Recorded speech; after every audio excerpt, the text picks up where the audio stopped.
কালীবাড়ি road সার্বজনীন দুর্গাপুজো মণ্ডপ উদ্বোধন শনিবার দর্শনার্থীদের জন্য উধারবন্দ কালীবাড়ি রোড সার্বজনীন দুর্গাপুজো কমিটির মণ্ডপ খুলে দেওয়া হবে।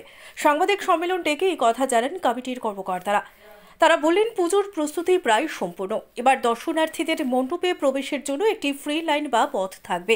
এই পথে প্রবেশের জন্য কোনো টাকা বা কুপন লাগবে না। তারা আরও বলেন, ক্রিস্টাল পাথর দিয়ে মণ্ডপের ভেতরে কারুকার্য ফুটিয়ে তোলা হয়েছে, রয়েছে অন্যান্য সাজসজ্জা। আবুধাবির হিন্দু মন্দিরের আদলে মণ্ডপ তৈরি করেছেন পশ্চিমবঙ্গের শিল্পীরা। এও বললেন, দশমী পর্যন্ত মণ্ডপ খোলা রাখবেন। পুজোর প্রতিদিন দুপুরে প্রসাদ বিতরণ এবারও করবেন বলে তারা জানিয়েছেন। 5 অক্টোবর উদ্বোধনী অনুষ্ঠানে উপস্থিত থাকবেন শিলচর রামকৃষ্ণ মিশনের সম্পাদক স্বামী গণদেশানন্দ মহারাজ, উধারবন্দের বিধায়ক মিহিরকান্তি সোম, শিলচরের বিধায়ক দীপায়ন চক্রবর্তী এবং প্রাক্তন মন্ত্রী অজিত সিং সহ আরও বিশিষ্ট ব্যক্তিরা। কর্মকর্তারা সকলকে পুজোয় আসার আহ্বান জানিয়েছেন।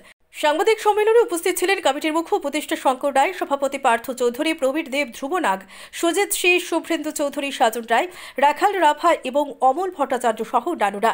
ব্যুরো রিপোর্ট, নিউজ অবিকল। সর্বজনীন দুর্গাপূজা কমিটির উপদেষ্টা মণ্ডলীর একজন। আমি কমিটির রিকোয়েস্টে আমি 2-4 কথা বলছি। আমরা প্রতি বছরের মতো এবারও আমাদের 39তম দুর্গাপুজো, বড় 25 বছর হয়েছে, তার আগে ছোটো ছিল। আমরা চাইছি আমাদের মতো করে পূজাটা করার। আমরা কারোর সাথে কোনো কম্পিটিশনে যেতে চাই না, কিন্তু আমরা খুশি আমাদের বড় পুজো দেখে। শহরে বা উধারবন্দে আরও বড় পুজো হচ্ছে, মানুষরা ভক্তবৃন্দরা পূজা দেখার অনেক জায়গা পেয়েছেন, তাতে আমরা আনন্দিত।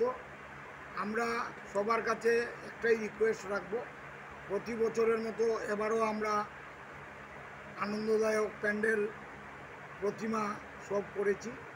আপনাদের উপস্থিতি আমরা কামনা করি। আর বাকি আমরা প্রতি বছরের মধ্যে এবারও প্রসাদ বিতরণ করব 3 দিন। ফ্রি লাইনে আমাদের একটা ফ্রি লাইন আছে, মানুষকে অনুরোধ রাখবো আপনারা এই লাইনে প্রবেশ করবেন, কোনো পয়সা লাগবে না। এইদিকে প্রবেশ করার পথে আমরা চকলেট দিব, এই লাইনে আমরা জলের ব্যবস্থা রাখবো।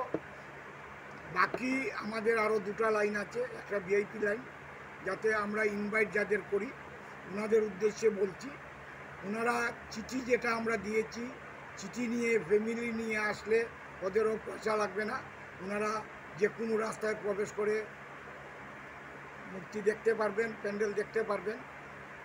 আপনারা যারা চিঠি আমাদের কাছ থেকে পেয়েছেন ওনাদের কাছে রিকোয়েস্ট রাখবো, আপনারা আমাদের চিঠিটা সাথে নিয়ে আসবেন। বিশেষ করে সাংবাদিক ভাই, পুলিশ প্রশাসন, সিআরপিএফ, আর্মি, ওদের কাছ থেকে ওরা আইডেন্টি কার্ড দেখালেই ওনাদেরকে আমরা ভিতরে প্রবেশ করতে দিই। সেটা আমরা অনেক বছর থেকে চালিয়ে যাচ্ছি, এবার আমাদের সেই ব্যবস্থা থাকবে।